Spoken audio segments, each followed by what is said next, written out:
തിരുവനന്തപുരം നഗരത്തിൽ അനധികൃത നിർമ്മാണങ്ങൾക്കെതിരെ കർശന നടപടിയുമായി കോർപ്പറേഷൻ. തിരുവനന്തപുരം മേയർ വി രാജേഷിന്റെ നേതൃത്വത്തിൽ പുളിമൂട് ജംഗ്ഷനിലും സമീപ പ്രദേശങ്ങളിലും നേരിട്ടെത്തി പരിശോധന നടത്തി. സ്ഥാപനങ്ങൾക്ക് സ്റ്റോപ്പ് മെമ്മോ നൽകി.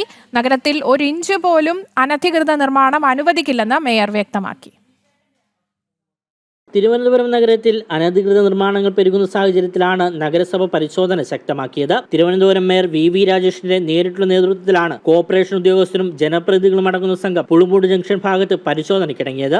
മേയറുടെ നേതൃത്വത്തിൽ നടത്തിയ പരിശോധനയിൽ നേരത്തെ സ്റ്റോപ്പ് മെമ്മോ നൽകിയിട്ടും നിർമ്മാണം തുടരുന്ന സ്ഥാപനങ്ങൾക്കെതിരെ അടുത്ത ഘട്ട നടപടി എന്ന നിലയിൽ പ്രൊവിൻഷ്യൽ ഓർഡർ ഇഷ്യൂ ചെയ്തു. അനുമതിയില്ലാതെ കൂടുതൽ നിലകൾ പണിതുയർത്തിയ ബിൽഡിംഗുകൾക്കും മേയർ നേരിട്ട് സ്റ്റോപ്പ് മെമ്മോ കൈമാറി.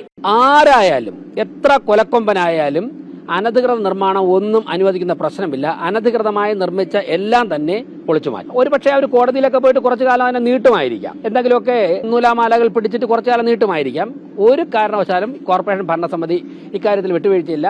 ആർക്കെങ്കിലും എന്തെങ്കിലും സാമ്പത്തികം കൊടുത്ത് അവരെ സ്വാധീനിച്ചുകൊണ്ട് നിയമങ്ങൾ വയലേറ്റ് ചെയ്തുകൊണ്ടാണ് നിർമ്മാണ പ്രവർത്തനങ്ങളുമായി മുന്നോട്ട് പോകാനുള്ള പരിശ്രമമെങ്കിൽ ഒരു കാരണവശാലും അവരുടെ മുമ്പിൽ ഒരു വിട്ടുവീഴ്ചയും ഞങ്ങൾ തയ്യാറായില്ല. ശക്തമായ നിയമ നടപടികൾ സ്വീകരിക്കും. പരാതികൾ ലഭിക്കുന്ന പ്രദേശങ്ങളിൽ എഞ്ചിനീയർമാർ ഉൾപ്പെടെയുള്ള സംഘം നേരിട്ടെത്തി തുടർ നടപടികൾ കൈക്കൊള്ളും. ആവശ്യമായ സ്ഥലങ്ങളിൽ പോലീസിന്റെ സഹായം തേടുമെന്നും നഗരത്തിൽ വെള്ളപ്പൊക്കവും ഗതാഗതക്കുരുക്കും സൃഷ്ടിക്കുന്ന ഇത്തരം നിയമലംഘനങ്ങൾക്കെതിരെ വിട്ടുവീഴ്ചയില്ലാത്ത നടപടി ഉണ്ടാകുമെന്നും അധികൃതർ വ്യക്തമാക്കി.